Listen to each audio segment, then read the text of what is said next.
Tentara Israel yang menyamar sebagai dokter, staf rumah sakit, dan sebagian dengan berpakaian wanita Selasa lalu menyusup dan menyerbu rumah sakit Ibnu Sina di Jenin, tepi barat Palestina.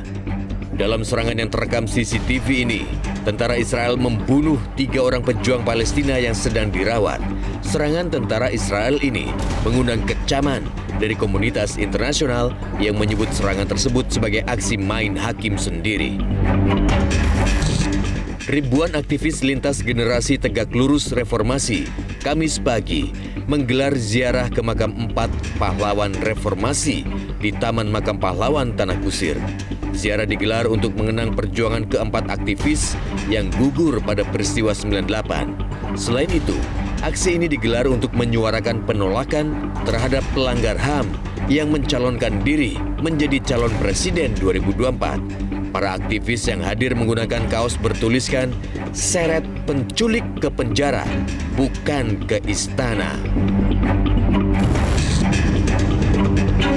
Polda Sumatera Utara menangkap FRLG, seorang bandar narkoba di wilayah Medan Selayang, Kabupaten Deli Serdang. Dari penangkapan pelaku, polisi menyita 27 kg sabu dan 14 butir pil ekstasi. Polisi juga mengungkap jaringan narkoba yang dikendalikan FRLG.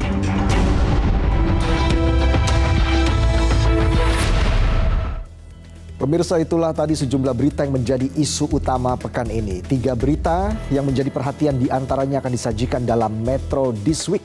Mengulas tajam berita sepekan. Bersama saya, Valentinus Reza.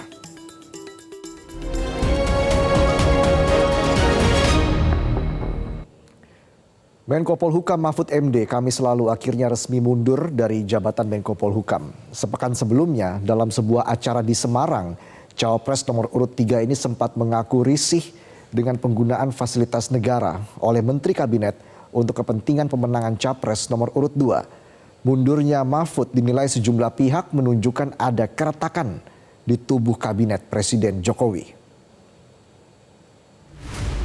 Mahfud MD akhirnya resmi mundur dari jabatannya sebagai Menko Polhukam. Surat pengunduran diri Mahfud disampaikan sendiri oleh Cawapres nomor urut 3 ini kepada Presiden Joko Widodo Kamis sore lalu. Dalam konferensi pers, Mahfud mengatakan bahwa suasana pertemuannya dengan Presiden Jokowi berlangsung tanpa ketegangan. Dalam pertemuan tersebut, Presiden sempat mengatakan bahwa Mahfud MD merupakan Menko Polhukam terlama dalam pemerintahan Jokowi. Mahfud sengaja mengantarkan sendiri surat pengunduran dirinya sebagai bentuk rasa hormatnya terhadap Presiden Jokowi. Saya secara resmi dan dengan penuh hormat juga hari ini menyatakan surat untuk menyatakan minta atau mohon berhenti dengan sebuah surat itu. Nah, lalu isi yang kedua surat itu, substansi surat itu adalah permohonan berhenti. Lalu yang ketiga, saya mohon maaf kepada beliau kalau memang ada masalah-masalah yang kurang saya laksanakan dengan baik. Alhamdulillah Bapak Presiden sama dengan saya, kita bicara dari hati ke hati dan penuh kekeluargaan dan sama-sama tersenyum. Tidak ada ketegangan apapun. Kita tersenyum, bergembira, bercerita masa lalu.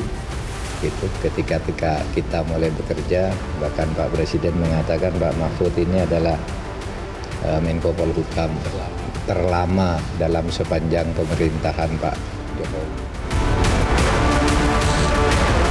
Sehari sebelum bertemu Presiden, tepatnya usai berkampanye di Danau Tirta Gangga, Kampung Swastika Buana, Kecamatan Seputi Banyak, Lampung Tengah, Mahfud sempat menggelar konferensi pers untuk mengumumkan pengunduran dirinya dari jabatan Menko Polhukam. Pernyataan pengunduran diri Mahfud ini disampaikan sepekan setelah ia menyatakan secara terbuka dalam sebuah acara dialog di Semarang akan mundur dari jabatan menteri, namun menunggu momen yang tepat. Selain mengatakan akan mundur, saat itu Mahfud juga mengaku risih dengan penggunaan fasilitas negara oleh sejumlah menteri untuk kepentingan pemenangan Capres nomor urut 2. Ternyata situasinya tidak berimbang. pihak lain tampak menggunakan jabatan.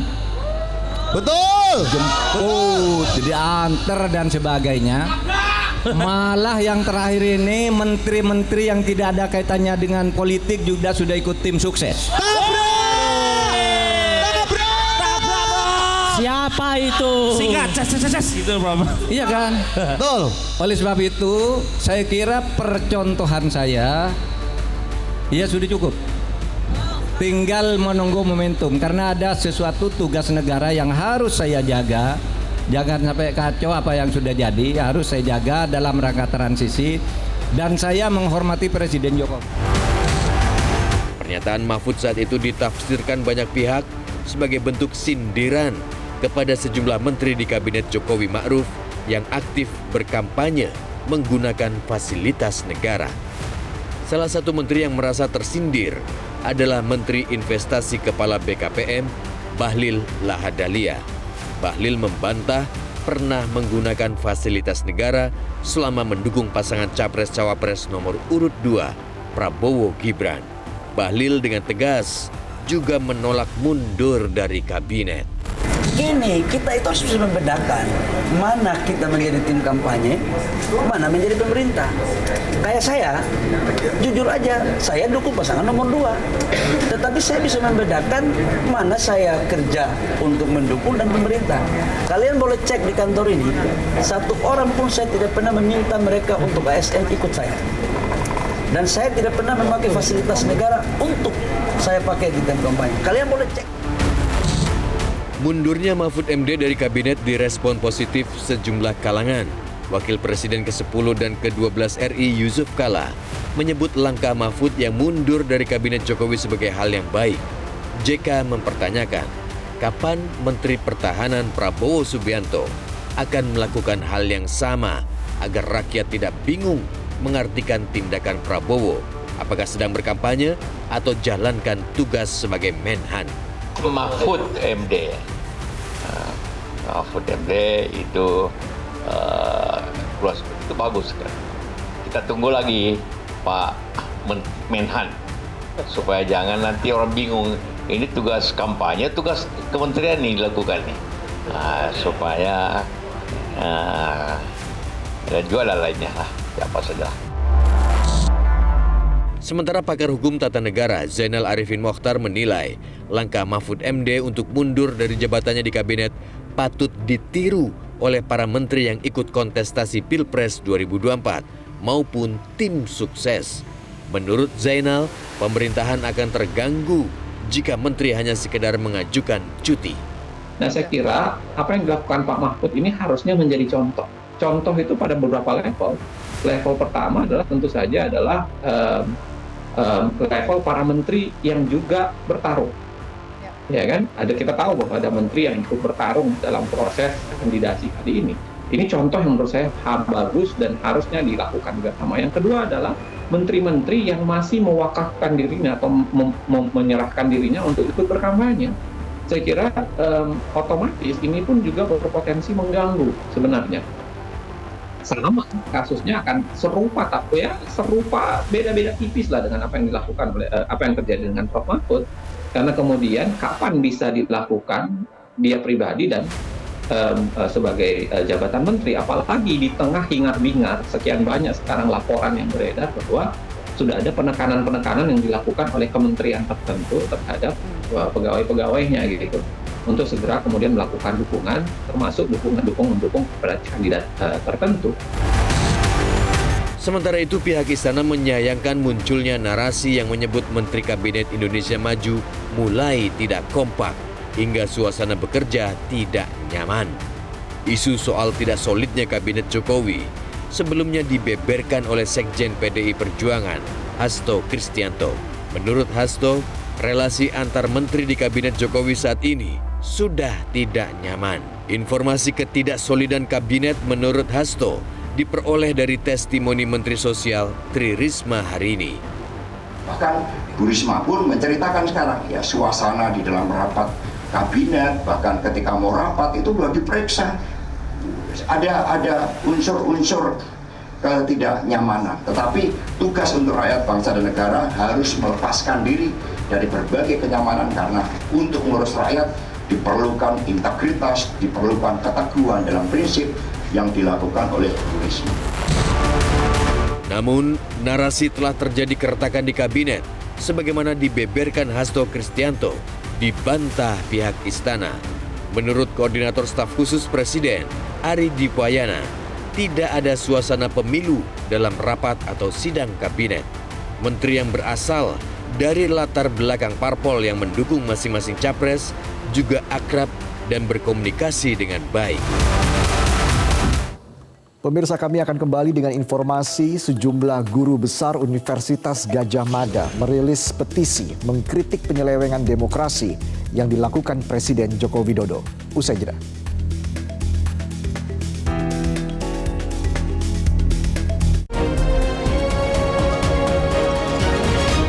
Pemirsa, sejumlah guru besar Universitas Gadjah Mada merilis petisi untuk Presiden Joko Widodo dan pemerintahannya yang dinilai telah menyimpang dari nilai-nilai demokrasi.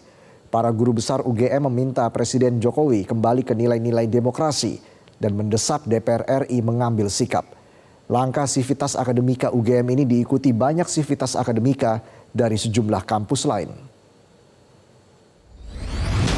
Merasa prihatin dengan sikap Presiden Joko Widodo dan pemerintahannya yang dinilai menjauh dari nilai-nilai demokrasi, para guru besar dan Sivitas Akademika UGM mengeluarkan petisi untuk Presiden Joko Widodo.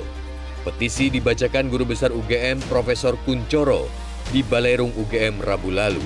Para guru besar dan Sivitas Akademika UGM menyayangkan tindakan Presiden Joko Widodo yang tidak memegang janjinya sebagai alumni UGM. Menurut para guru besar, bukannya menjunjung tinggi nilai-nilai Pancasila, Joko Widodo justru melakukan penyimpangan dari prinsip-prinsip moral demokrasi, kerakyatan, dan keadilan sosial. Di antaranya dengan mentolerir pelanggaran etik di Mahkamah Konstitusi yang memutuskan syarat usia Capres-Cawapres 2024. Kami menyesalkan tindakan-tindakan menyimpang yang justru terjadi pada masa pemerintahan Presiden Jokowi yang juga merupakan bagian dari keluarga besar Universitas Gadjah Mada atau UGM. Pelanggaran etik di Mahkamah Konstitusi, keterlibatan sejumlah aparat penegak hukum dalam berbagai demokrasi perwakilan yang sedang berjalan, dan pernyataan kontradiktif pembenaran-pembenaran Presiden tentang keterlibatan pejabat publik dalam kampanye politik serta netralitas dan keterpihakan merupakan wujud penyimpangan dan ketidakpedulian akan prinsip demokrasi. Kepala Pusat Studi Pancasila Universitas Gadjah Mada selaku inisiator petisi mengatakan bahwa di bawah kepemimpinan Joko Widodo, Indonesia mengalami democratic backsliding atau kemunduran demokrasi. Untuk itu, para akademisi berharap baik Presiden, DPR, dan jajaran pemerintahan lain segera mengambil langkah-langkah agar tidak terjadi kemunduran demokrasi di Indonesia. Jadi sebenarnya kalau para ahli kan mengenali kita mengalami democratic backsliding sejak lama, ya. Kemunduran demokrasi yang kita rasakan terutama sejak periode kedua. Standar-standar yang namanya di dalam tadi kita mendiskusikan, misalnya penyebabnya ada menurut para ahli ya, setidaknya ada dua faktor. Pertama, ada inkonsistensi dalam banyak aturan hukum kita dengan nanti kaitannya dengan perilaku yang mapan dari pejabat publik. Respon petisi para guru besar dan Sivitas Akademika UGM, Presiden Joko Widodo hanya berkomentar singkat dengan menyebut petisi tersebut sebagai hak demokrasi. Ya, itu hak demokrasi. Ya. Selain dari para guru besar dan Sivitas Akademika UGM, suara keprihatinan terhadap berbagai penyelewengan demokrasi yang dilakukan Presiden Joko Widodo juga disuarakan Sivitas Akademika Universitas Islam Indonesia atau UII Yogyakarta. Dalam pernyataan sikap yang dibacakan Rektor Universitas Islam Indonesia, Profesor Fathul Wahid Kamis lalu, Sivitas Akademika UII mendesak Presiden Joko Widodo agar menghentikan tindakan melawan hukum, diantaranya penyalahgunaan kekuasaan dan wewenang dalam Pilpres 2024. Dalam pernyataan yang diberi tema Indonesia Darurat Kenegarawanan, para Sivitas Akademika UII menilai menjelang pelaksanaan pemilu, pemerintah telah menggunakan kekuasaan secara terang-terangan untuk mendukung kepentingan politik kubu tertentu dengan mengerahkan sumber daya negara. Karena itu, Sivitas Akademika UII mendesak DPR dan DPD aktif untuk melakukan pengawasan dan mengajak seluruh elemen masyarakat untuk merawat cita-cita kemerdekaan. Gejala ini kian jelas ke permukaan saat Presiden Joko Widodo menyatakan ketidaknetralan institusi kepresidenan dengan membolehkan Presiden berkampanye dan berpihak. Perkembangan termutakhir distribusi bantuan sosial melalui pembagian beras dan bantuan langsung tunai BLT oleh Presiden Joko Widodo juga ditengarai syarat dengan nuansa politik praktis yang diarahkan pada personalisasi penguatan dukungan terhadap pasangan calon presiden dan calon wakil presiden tertentu. Langkah Sivitas Akademika UGM dan UII merilis kritik terbuka kepada Presiden Jokowi dalam beberapa hari terakhir, juga diikuti oleh banyak Sivitas Akademika di sejumlah kampus lain, antara lain Sivitas Akademika Universitas Andalas Padang, Sivitas Akademika Universitas Hasanuddin Makassar, Sivitas Akademika Universitas Muhammadiyah Yogyakarta, dan lain-lain. Pihak Institut Teknologi Bandung atau ITB menegaskan tidak mengambil untung dari kerjasama dengan lembaga pinjol uang pemberi pinjaman pada mahasiswa untuk bayar UKT. Informasinya kami hadirkan sesaat lagi.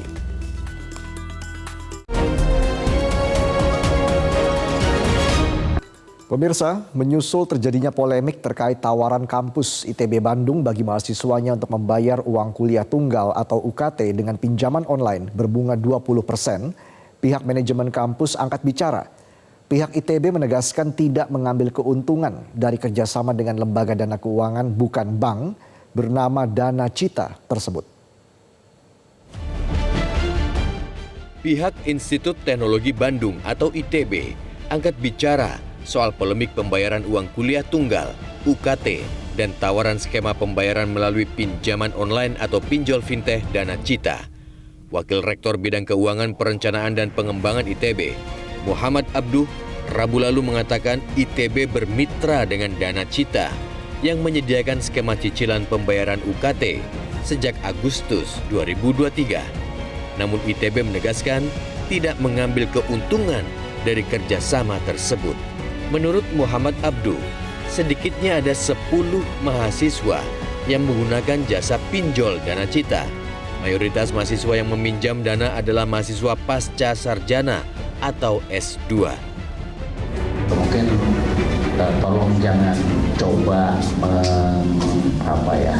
memutar balikan kata-kata ini ya. Dana Cita itu kerjasama dengan ITB untuk membantu mahasiswa yang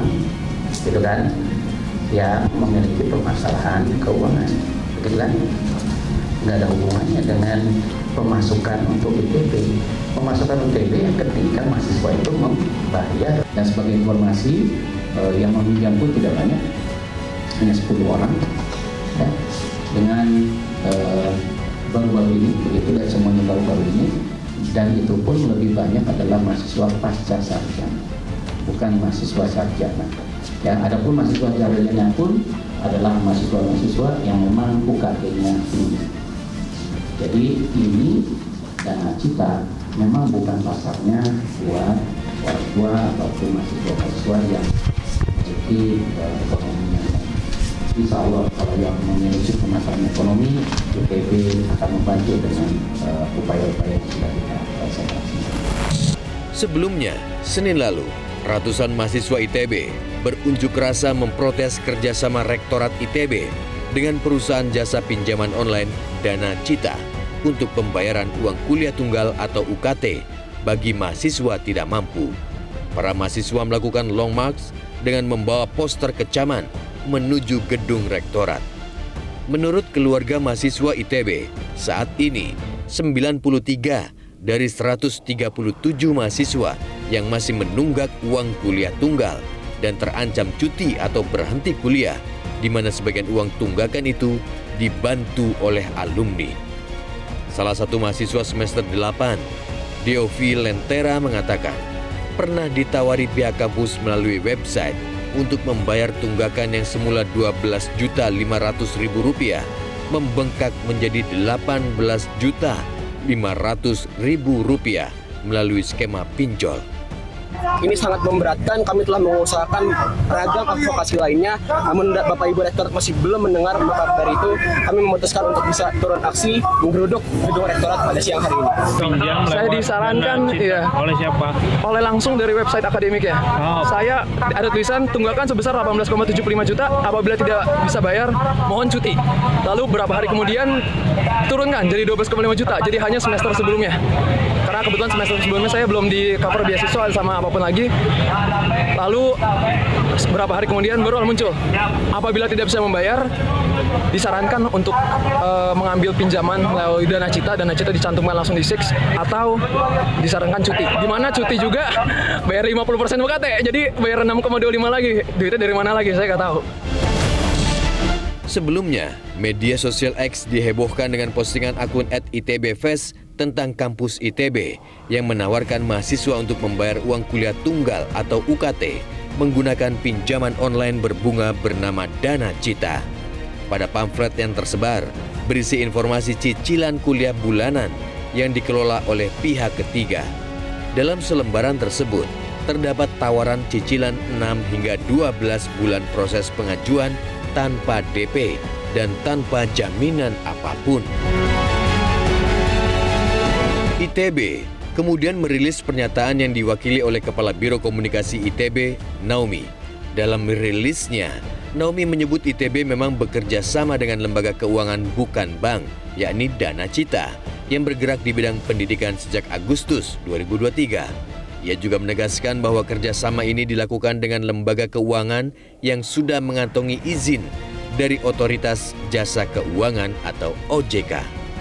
Terkait polemik pemakaian pinjol dalam pembayaran UKT ini, Menteri Keuangan Sri Mulyani menilai fenomena perlibatan pinjol untuk membayar uang kuliah menunjukkan mahasiswa di Indonesia membutuhkan dana untuk pendidikan. Menurut Sri Mulyani, saat ini pemerintah tengah menggodok opsi student loan atau pembiayaan pendidikan dengan skema cicilan.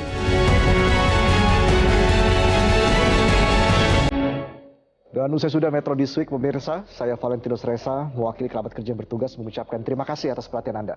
Sampai jumpa.